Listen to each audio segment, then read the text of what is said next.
What is up, guys? Mavs fans, we have our newest Dallas Maverick. Dallas does pull the deal, or does pull the trigger, I should say, on the deal and bring in Luka Doncic with the third overall pick. They take the Atlanta deal. And what's interesting about that is the deal actually evolved even just in that little bit before the actual draft. So before I was talking about guys being included like Wes Matthews and Kent Bazemore. It sounds like that's not even the case anymore. There are no active players involved in the deal, and as a result of this, it ends up being as simple as third pick for fifth. Dallas does give up a future one, but it's got 5 years worth of protections on it. Working actually to confirm exactly like what degree those picks are protected. Like, is it a top 8 protected, top 10? So I'm working to confirm that now. I'm researching even as I'm doing this live stream. If someone in the comments knows, however, feel free to chime in. But regardless, we got our man. We got Luka Doncic. I know some people are blown up about this, absolutely hate the move. I don't share that sentiment. I said for a while Luka was one of the 3 guys I would want.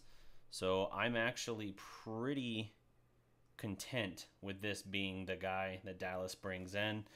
And, you know, all the same, I think that he will play well with Dennis Smith Jr. The overall reaction to the deal, people are thinking this is a huge move for Dallas.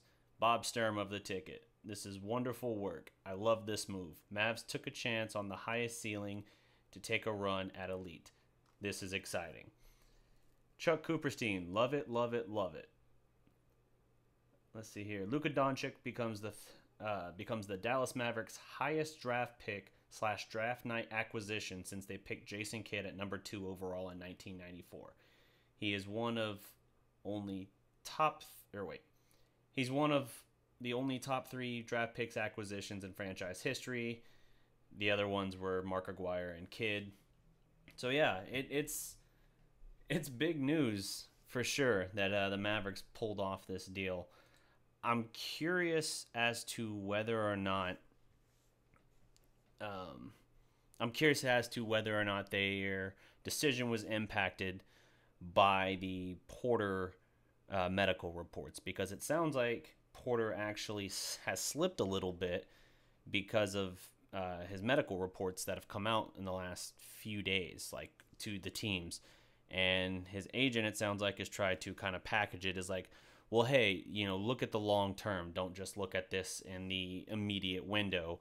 And when your agent's having to say that, it sounds kind of like damage control. Like, no, seriously, please don't turn away from drafting the kid. And if that's the case, maybe Dallas wasn't as willing to pull the trigger there. If they had sat back at 5, they would have had either Mo Bamba or him. And I know they liked all 3 of those players. But, man, sometimes for everyone who said that the Mavs' interest this past week in Doncic was just a smokescreen, well, there you go. It wasn't. Not only was it not a smokescreen, it was even more serious than we knew. Because even when yesterday the reports came out that Atlanta was red hot for getting Doncic at 3, Dallas didn't back away from the table. They did what they had to make sure they got him, including trading up.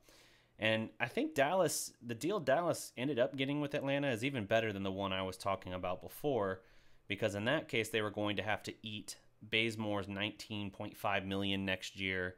And he had, I think, a second year left on that deal as well. So they were looking at eating 2 years worth of his contract, or trying to trade him after, 1 year maybe. And yeah, they were moving west, but as I mentioned in my previous live stream tonight, they never were very keen on the idea of moving west. They view him as a leader within that locker room and, one of their better veteran voices. So for them to get a better deal, I like it. The first round pick they did give up has 5 years worth of protection on it. So I'm still trying to confirm what the exact details are of the move.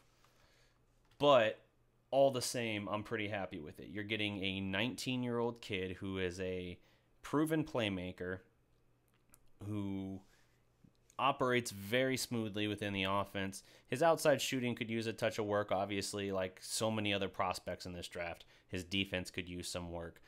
But Dallas is a rare situation where they can work with a two-point guard system. And Carlisle is absolutely one of the better coaches that can pull that off as well. So I think it's really interesting to see what the eventual development is going to be. I really think that this could be something significant for Dallas.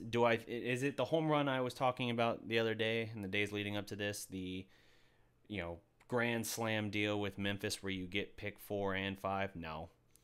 But for those who asked on that front, obviously Memphis ended up not trading the 4th pick because finally, just before the draft, Jaren Jackson Jr., one of the guys they were really interested in, and one of those kind of, I don't want to say fringe guys, but guys that Dallas was also interested in, but you weren't hearing as much immediate hot talk about. He was suddenly willing to give them his medical reports and open to the idea of being drafted there. And once that happened, they backed out of the idea of trading back, and suddenly all that talk went away. They didn't have to trade back to try and get Wendell Carter at a lower thing while picking up or while shedding the Chandler Parsons contract. I guess they just decided to stick where they were at 4 and get Jackson. So it's a nice pickup for them. But obviously the story here is the Mavericks making the very aggressive move, jumping from 5 to 3. So Luka Doncic, drafted by the Hawks, immediately had his rights traded to the Mavericks. Mavericks go up there at 5 and draft who the Hawks wanted. Like I said, Trae Young. And that's that. It's kind of funny when the guy's going up there and he's putting on the Atlanta hat, or, in the other case of Trae Young, the Dallas hat, because it's like technically, yes, they were drafted by those teams. And I get it. The trades obviously aren't official yet. It's a proposed trade and agreed to, but until paperwork is filed and all that, it's nothing. So you can't give them the other team's hat, because the trade could always fall through. But obviously I don't foresee that happening. I think Dallas made its aggressive move. Is it necessarily the sexiest move they could have made? I don't think so. But I do think that it's a move that helps them become a better team. I've said for a while, even if you haven't been in the pro Doncic camp, it's still adding a guy who has the highest floor available. Like the highest floor. So even if he doesn't become a really good player, like a transcendent player, he is still going to be a very good player for Dallas. And that to them was I don't want to say the safe pick necessarily, but a safer pick. As I mentioned with Porter, there are still questions about his back, and that has caused him to slip a bit. He was at one point being talked about going to the Kings. Now, I did step away to do this live stream here, so I'm not entirely certain where or if he's even gone off the board at this point. But he's not the subject of the video, obviously. All there is really to know here is that Luka Doncic is a Dallas Maverick. He will integrate into the offense. And, late in the year last year, we saw Rick Carlisle starting to work a lot with Dennis Smith off the ball. And that was the first time in Smith's career he had really done that. And it's almost like, obviously you can't project knowing that they were going to get Doncic, but it's kind of as if they knew that they could be adding another playmaker who would need the ball a lot. And so they wanted to kind of work them and develop them. You just get them comfortable playing a little more off the ball, because that's what the reality is going to be. Doncic, he's 6'8", but he can play the 1, 2, really the 3 even. I wouldn't say 4. The 1 through the 3, but he's basically a point forward, right? So you have a significant playmaker with the ball in his hands, and Smith, you have a very good playmaker with the ball in his hands and Doncic, or really flip those two descriptions. I think Smith is more of the Russell Westbrook explosive playmaker in that regard, whereas Doncic, I think, will be kind of the steady engine behind it. If he can kind of develop a better outside shot, then he'll be pretty good. Now, from the international three-point line, last year he shot just a shade over 30%, I want to say. That's going to have to improve. And again, it's the international three-point line, which means it's not as deep range as the NBA three-point line. But, I mean, this is a guy who his comps have been guys like Manu Ginobili. So we are looking at a guy who has a lot of potential as well. Is it, Michael Porter's Kevin Durant comp? No. But if the health was the concern there, then maybe it wasn't enough. Maybe it wasn't a risky enough gamble for Dallas.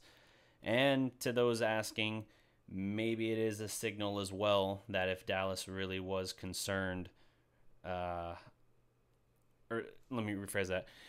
For those wondering, if Dallas really does think that they have a shot at Boogie, maybe that also factored into the decision. If they believe it, right or wrong, and history has shown up until now it's been wrong, that they have a shot, like a legit shot at getting one of these big fish, then maybe that helps nudge them in the direction where they said, hey, are we better if we have Mo Bamba straight up at 5?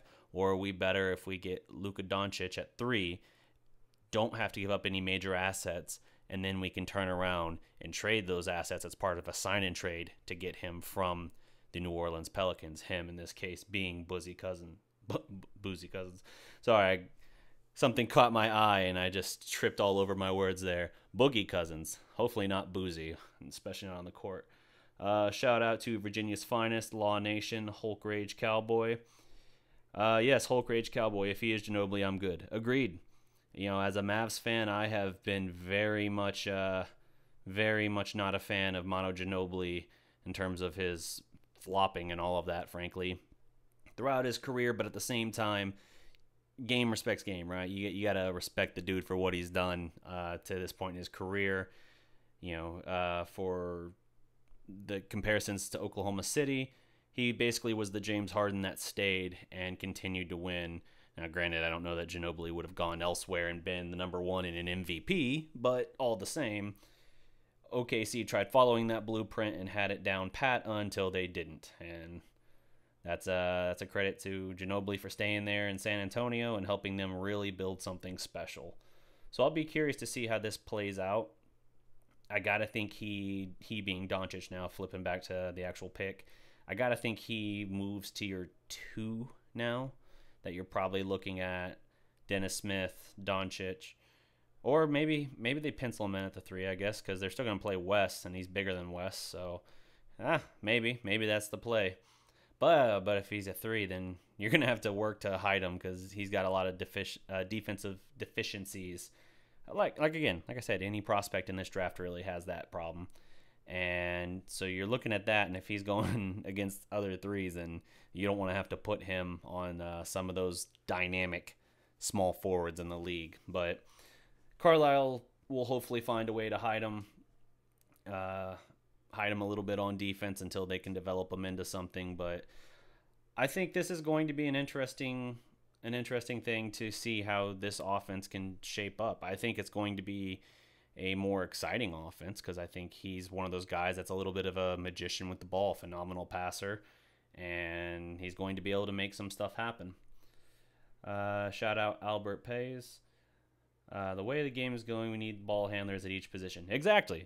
We need ball handlers at each position, and that is one thing that is a strength for Doncic. When you got a guy that can run the point, whether he's playing 1, 2, or 3, that is a dynamic player right there. That's a major playmaker. So we'll see how it goes, though. I know I keep saying that, but all there is to really know is that everyone is really, really excited about this move. Even other NBA players who have actually played with and against Doncic, like Rudy Gobert, are chiming in. Great move by the Mavs. People don't realize how good this kid is. And, we've been hearing for a while that Doncic was one of the best European players to ever come out. Now, considering the Mavericks have obviously the best European player to ever come out, at least with regards to longevity and his offensive game and everything, 6th all-time leading scorer, although LeBron will guaranteed catch him within 3 games of this following season, it's still a move that it's got to be welcomed.